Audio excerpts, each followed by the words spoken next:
Good evening and welcome to this edition of News Leader. Today is Tuesday, January the 9th, 2024. I'm Andrew Todd.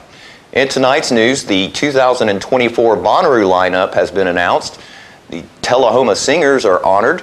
Emergency food supplies come to the county, and County Mayor Judd Matheny introduces us to the county clerk and master. We'll have all these stories and more on tonight's News Leader. Hi, my name is Ringo. Here at Barkview Senior Living, they're human-friendly. That's why I love it here, and so does my senior human. When they want a bite, they get chef-prepared meals, and so do I. Movies in the theater, day trips, walks on the trail, and other senior humans to play with. The grass and the grounds are exquisite. It's everything my human needs to be healthy and active. Barkview. A Parkview Senior Living. For your dog's best friend, you. Welcome back. Post Malone, Red Hot Chili Peppers, Fred Again, and Pretty Lights lead the Bonnaroo 2024 lineup. The four-day festival in Manchester, Tennessee will kick off Thursday, June 13th and wrap up on Sunday, June 16th. On night one, Pretty Lights, who returned to the music last year after a lengthy hiatus, will headline the main stage, while the Australian producer DJ Fisher will also secure top billing. Other artists set to perform include Geese, Guar, The Heavy Heavy, Big X The Plug, Disco Lines, Millier Gun, Durand Benar, and Eggy. Pretty Lights will also appear later in the weekend for a special sunrise set. Post Malone will cap off day two with additional performances from Maggie Rogers, Krugabin, Dominic Fike, Civil Lions, Interpol, Lizzie McCaplin, T-Pain, Gary Clark Jr., Joe Russo's Almost Dead, The Mars Volta, Faye Webster, Key Glock, Thundercat, Madhu Mokhtar, Group Love, and Bonnie Light Horseman. Day three will feature the Chili Peppers, as well as Cage the Elephant, Cigarettes After Sex, John Batiste, Diplo, Melanie Martinez, Renee Rapp, Idols, Brittany Howard, Sean Paul, Ethel Cain, Bad Bad Not Good, and Tizo Touchdown. Saturday will also boast the annual Super Jam, this time with an emo twist, as Dashboard Confessional will lead the proceedings. Special guests will be announced later, while some will remain a surprise. Fred Again will close out Bonnaroo with his only scheduled U.S. festival performance for 2024. The grand finale day will also feature performances from Megan Thee Stallion, Jason Isbell in the 400 unit, Carly Rae Jepsen, Two Friends, Taking Back Sunday, Fortet, Chappelle Roan, Yves Turner, and Armand Hammer. Pre-sale tickets for Bonnaroo 2024 will start going on sale January 11th at 10 a.m., with fans able to sign up for a passcode now via the festival's website. A public on-sale will follow if any tickets are still remaining. Local discount tickets are presumed to be available later through Thunder Radio. West Middle School had 4 students selected to their respective American Choral Directors Association, known as ACDA, Southern Regional Honor Choirs. Gavin Good and Annalise Spain were selected as members of the ACDA Southern Regional Youth Treble Choir, comprised of 4th through 6th grade students. William Daw and Reese Stewart made the ACDA Southern Regional Youth Choir for 7th through 9th grade students. In February, these students will travel to Louisville, Kentucky to participate in the ACDA Southern Regional Conference. They will join the other members for the 3-day conference, which takes place February 21st through the 24th. Tullahoma City Schools also had 11 students named to the Tennessee Music Education Association, known as the TNMEA Treble Honor Choir, announced earlier this month. The TMEA Treble Honor Choir is a 4th through 6th grade students across Tennessee. In April, members will perform at the Tennessee Music Educators Annual State Conference at Opryland Hotel on Saturday, April 13th, alongside the All-State Band and Choir. West Middle School had 7 students selected for the TMEA Treble Honor Choir. Those students are Sasha Wolf, Juliana Abraham, Gavin Good, Gavin Ragsdale, Emiliana Staples, Kenley Tips, and Annalise Spain. East Middle School also had 3 students named to the TMEA Treble Honor Choir. Those students are Ariel Vaughn, Linnea Gibson, and Sarah Allen. Bel Air Elementary 5th grader Kate Harris was also selected as a TMEA Treble Honor Choir member.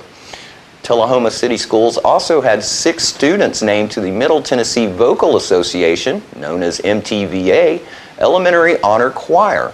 5 of those students came from West Middle School, as Juliana Abraham, Gavin Good, Gavin Ragsdale, Ashley Spain, and Sasha Wolf were chosen for that chorus. East Middle School's Sarah Allen also earned a spot on the Elementary Honor Choir. West also had 3 students named to the MTVA Middle School Choir. Those students are Allie Heiss, William Daw, and Caden Peterson. West Middle School Choir Director Beth Hansen said, quote, "I am so proud of all of my students for auditioning, and I am thrilled for those who made it to their respective choruses. Singing in an honor choir is an exceptionally rewarding because making a joyful noise alongside others their age who are just as talented and enthusiastic about singing in a choir as they are is affirming and inspiring. It's an experience they will remember and talk about for the rest of their lives," end quote. MTVA choirs are scheduled to perform on January 16th at Hermitage Hills Baptist Church. A makeup date of January 23rd has been given in case the weather becomes an issue. Tullahoma Director of Schools, Dr. Katrine Stevens, said, quote, "I am beyond ecstatic about the success of our choir programs here at Tullahoma City Schools. I love getting to see and hear our choirs perform. This success speaks volume of not only the hard work and dedication that these students display, but also their incredible directors. I am so thrilled for these students, our course programs, and the fine arts programming across TCS," end quote. And from all of us at News Leader, congratulations to all the students and their dedicated teachers. Coffee County has been awarded $33,769 under Phase 39 and 40 of the Emergency Food and Shelter National Board Program, the EFSP, and $49,953 through EFSP ARPAR to supplement emergency food and shelter programs in the county. EFSP Phase 39, 40, and ARPAR funding is for the period ending December 31st, 2024. The selection was made by a national board that is chaired by the U.S. Department of Homeland Security's Federal Emergency Management Agency and consists of representatives from the American Red Cross, Catholic Charities USA, National Council of the Churches of Christ in USA, the Jewish Federations of North America, the Salvation Army, and the United Way Worldwide. The local board was charged to distribute funds approximately by Congress to help expand the capacity of food and shelter programs in high-need areas around the country. The local board, made up of representatives from the American Red Cross, local government, the Salvation Army, United Way of Highway 55, and others, will determine how the funds are awarded to Coffee County and how they are distributed among emergency food and shelter programs run by local service agencies in the area. The local board is responsible for recommending agencies to receive these funds and any additional funds made available under this phase of the program. Under the terms of the grant from the National Board, local agencies chosen to receive funds must be private, voluntary, nonprofit, or units of government, have an accounting system, practice non-discrimination, must not charge a fee for service, have demonstrated the capability to deliver emergency food and/or shelter programs, may not require religious counseling services, and if they are a private voluntary organization, they must have a voluntary board. Qualifying agencies are urged to apply. The EFSP was authorized under the Stuart B. McKinney Homeless Assistance Act. Since 1983, in its 39-year history, the EFSP will have distributed over $5.6 billion to over 14,000 human service agencies in more than 2,500 communities across the country through this collaborative effort between the private and public sectors. Public or private voluntary agencies interested in applying for emergency food and shelter programming fundraising should contact Ashley Abraham of the United Way of Highway 55 at 931-455-5678 or direct her at highway55unitedway.org for an application. The deadline to apply is 12 p.m. on Wednesday, February 2nd, 2024. And after these messages, we'll be right back. We teach Parkinson's patients how to move big and not let the Parkinson's slow them down. I've had patients I've treated in-house that could not even stand up, could not roll over in the bed, left the facility walking with a walker, have come back to us in outpatient and continued their big program and are now completely, handling life. The success of the program is just phenomenal. Let us champion your recovery. Life Care Center of Tullahoma. Welcome back. The gray bat of the southeastern United States is endangered, but the agents of the Tennessee Wildlife Resources Agency are doing all they can to help save the bats and to also educate Tennesseans about the benefits of having bats in your belfry.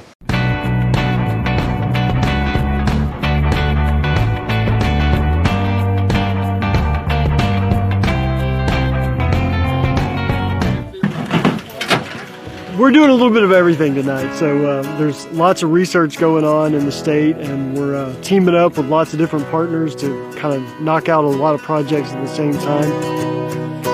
This is a really, really significant cave.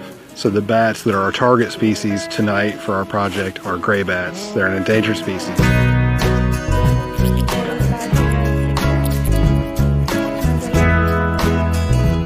Right now, the gray bats are coming out of hibernation.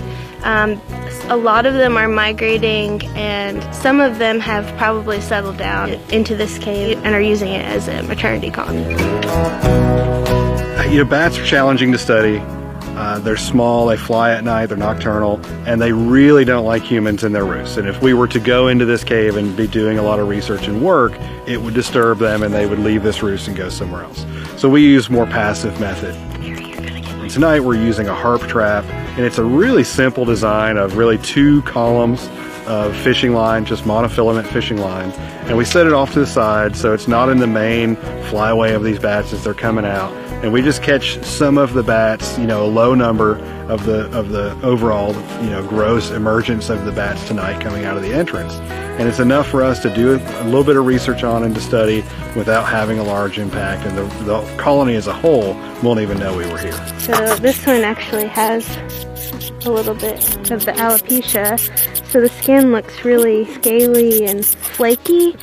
We have Ash Cable, a PhD student at the University of Tennessee, who's doing some swabbing. So I will take samples from this bat. We're looking at the presence of alopecia, which is fur loss on bats, and we're trying to investigate over the summer any patterns of seasonality or potential causes of alopecia.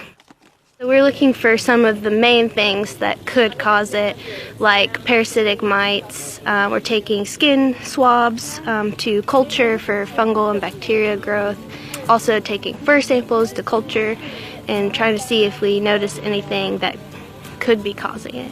It's an investigation into how big of a problem it is, and also it sets a baseline for future studies. In the summer, we can't go in and count the bats. If you go in to a gray bat cave in the summer and there are a lot of pups on the wall, sometimes they can fall off the wall, and if they're unable to fly, the mothers may be unable to put them back on the wall, so they'll just die. So we don't go into summer and gray bat caves for that reason. The main thing is I want a cold background, so I want to get the cold rocks, and then the hot bats will contrast flying over the rocks. I'm taking a thermal video of the bats as they emerge, and there's a new software package that's been in development for a couple of years that we're going to start trying out that'll basically allow us to count the number of bats coming out of the cave. This is a gray bat. It is a male. Well, there's so many things we don't know about bats. The Nature Conservancy, along with TWRA, they're doing a MODIS project where they're putting radio transmitters on bats. MODIS is just a way of getting additional information about these bats when they're flying. And that's our biggest question mark, is what types of habitat are these bats using when they're migrating, when they're foraging, and we need to sort of understand that so we can better conserve those landscapes moving forward. For an endangered species that is recovering and doing better, and hopefully we're moving them towards being removed from the endangered species list someday, we really need that information of the shoulder seasons. We need that full life cycle information so we can do the conservation that we need to do to get them downgraded or removed from the endangered species list. We'll be right back after these messages.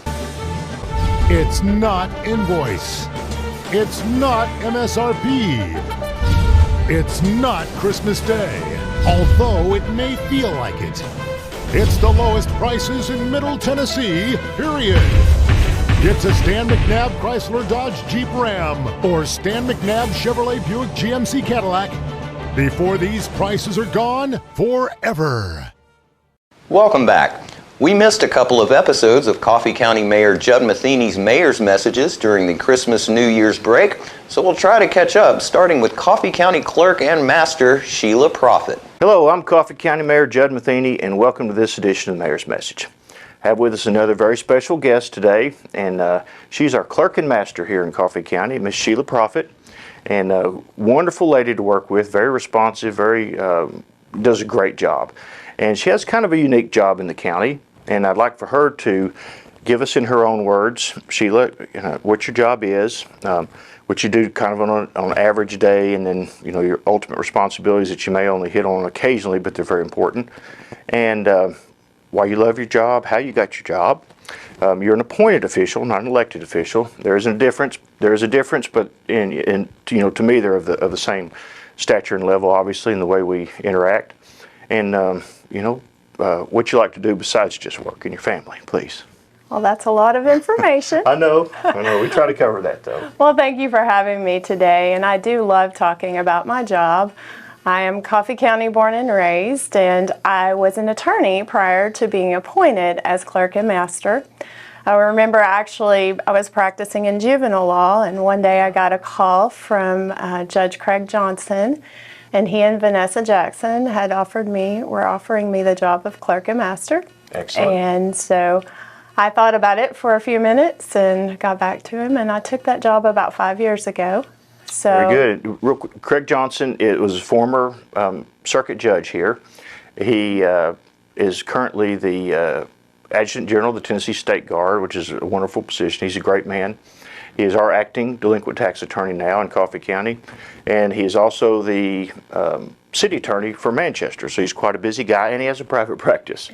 Has a great family here in Coffee County too. His father was Ray Johnson, former county mayor here about 20 or so years ago. So he has a rich history here too. I just wanted to add that since he did help you get this job. Well, it was quite an honor to be asked. Absolutely. So I do serve a 6-year term. The Clerk and Master position is provided for under our Tennessee State Constitution. Mm-hmm. And I'm currently appointed by Judge William Lockhart and Judge Robert Carter. So we have excellent judges in Coffee County, and really enjoying the support and the friendship I have from both of them. Excellent. So I am appointed, and so what we do, a lot of people are like, what is a Clerk and Master? So every county has a Clerk and Master, as well as a circuit court clerk, which my counterpart is Jenny Anthony. Correct.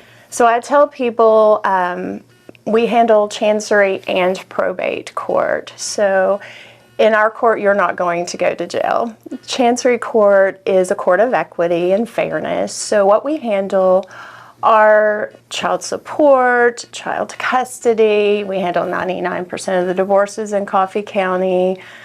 We do fun things like adoptions. We have real estate disputes, contract debt. We have concurrent jurisdiction with circuit court. We also have probate court. A lot of people, I probably spend a lot of time on the phone every week answering questions about probate. Yes. So when people pass away, there are things that have to be done. Assets have to be distributed. Sometimes the lights need to be kept on. Insurance needs to be paid. So these heirs, beneficiaries will go get an attorney, file the appropriate paperwork with our court.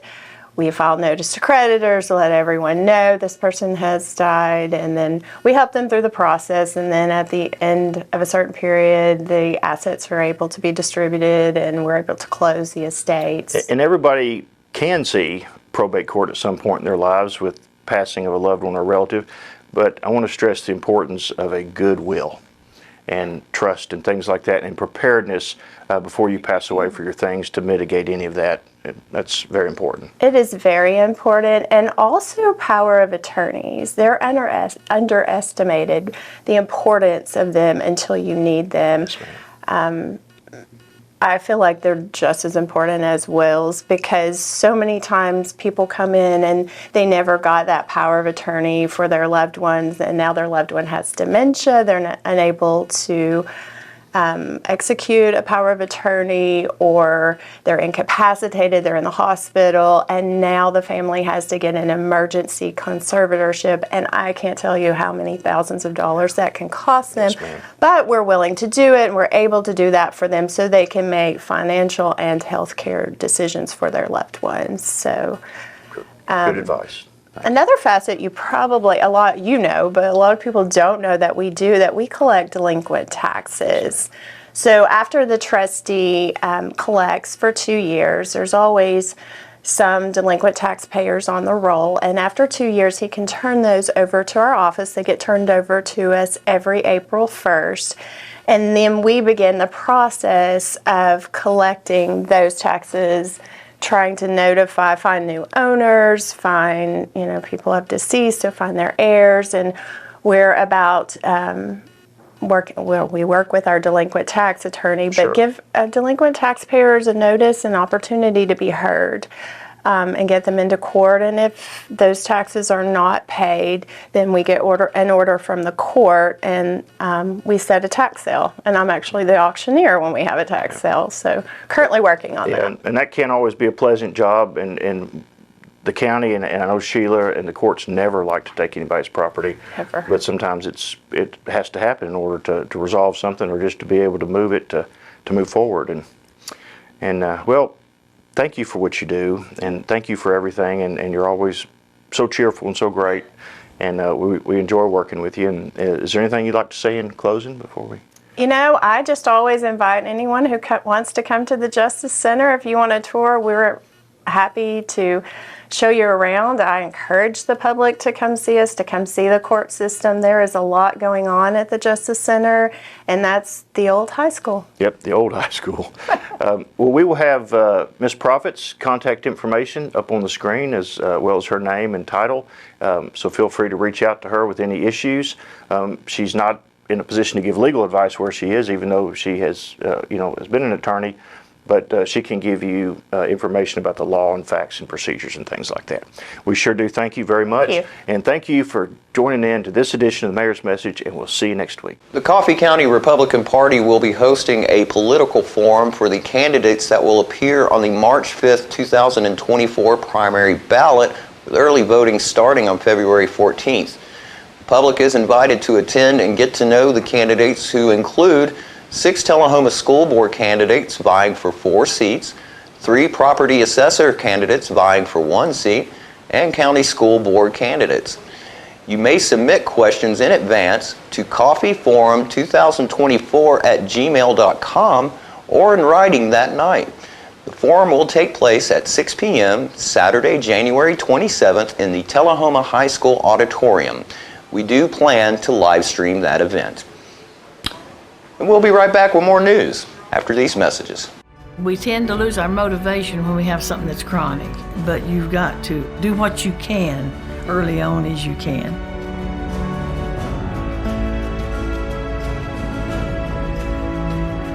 After I'd exercise like that, I would have a lot of energy to do housework or whatever I needed. Well, I would recommend it highly to anyone at any degree of Parkinson. Let us champion your recovery. Life Care Center of Tullahoma. Welcome back. Well, 2024 is here, which means income tax filing season is just around the corner. This video provided by the IRS can help you get ready for filing your 2023 taxes. You can get ready now to do your taxes. You can always visit irs.gov/getready anytime for more information. Here are 5 things you can do now to make filing your taxes go smoothly. First, set up an IRS online account at irs.gov/account. Here, you can access your tax records. You can make and view payments. You can also view or create payment plans and see how much tax you owe, if any. Second, gather and organize your tax records. This includes gathering and keeping important forms and information handy, such as W-2s you will get from your employer and 1099s from your bank, apps, and other payers in January. Also, keep end-of-year documents, such as Form 1095-A, the Health Insurance Marketplace Statement. Third, before the year is over, make sure you're having enough tax withheld or find out if you need to make an additional estimated tax payment. The easiest way to do this is by using the tax withholding estimator at irs.gov/withholding. Fourth, individual taxpayer identification numbers, also called ITINs, need to be renewed only if they are expired and if they're needed on a U.S. tax return. Finally, want a faster refund? Filing electronically and direct depositing your refund into your bank account is the quickest and safest way to get your refund. If you don't have a bank account, you may want to set one up. To learn more, visit irs.gov/getready.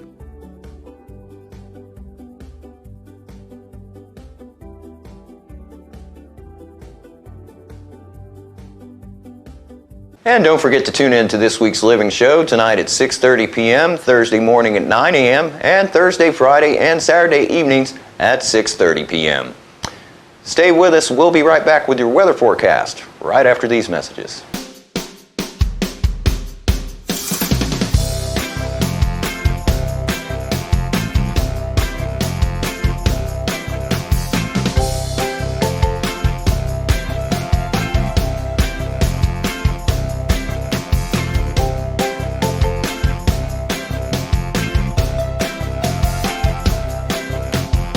Parkview Senior Living, active, independent senior living at its finest. Welcome back. We'll take a look at your weather forecast at this time, starting with your weather history on this date. Our record high was in 1930 at 71 degrees. The record low was in 1970 at -4 degrees. Average high for this day is 48, and the average low is 29. Drizzle with a chance of snow for tonight with a low of 31. Cloudy skies for Wednesday with a high of 44 and a low of 32. And the sun returns to us on Thursday with a high of 55 and a low of 41. And that's our News Leader report for this evening. We invite you to join us each Tuesday, Thursday, and Saturday evenings at 6, 8, and 10 p.m. for News Leader. Stay safe and have a great evening.